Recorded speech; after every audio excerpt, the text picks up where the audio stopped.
The guy started going over there in 1989. He and his wife founded a company that essentially became business partners with the Chinese Communist Party to bring American students over there. His wedding anniversary is on the 5th year anniversary of Tiananmen Square. Yeah. It's weird, right? I mean, I know he's famous for using the weird word. That's weird. Yeah, and reportedly he picked the date for their wedding to correspond with the anniversary of the Tiananmen Square massacre because his wife says it would make it easier for him to remember.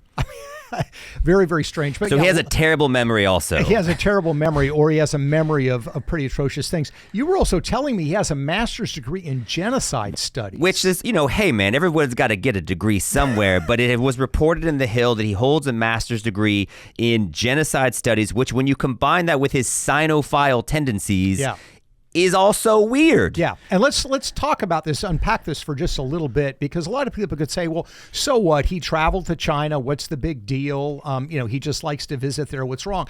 What's wrong with it is the relationship that existed between his company and the Chinese government is what's relevant here. In other words, you don't set up a travel company to bring people as part of an exchange program with just anybody in China. You actually have to go through the Chinese Foreign Ministry, and then they put you in touch with an exchange organization which has been identified by our government as what?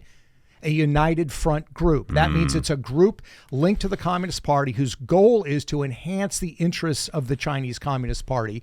And we're just starting to look into this now, but I think there's going to be some very interesting ties that emerge. He also has this weird habit of never quite condemning the Chinese for something that they've done poorly. So when Tiananmen Square comes up, of course, if you remember in 1989, the Chinese military moves into Tiananmen Square, massacres 10,000 students, largely students, in the square, kills them. He equates that with Wounded Knee, which happened, of course, in the 1800s in the United States, as a way of kind of explaining this way. So I think what we're going to find with Walz, looking at his policies and his approach, it's what the Chinese call big help with a little bad mouth. In other words, he will say occasional things about, be nice to the Dalai Lama, but on the larger things, he is absolutely exactly what China wants in a vice presidential candidate.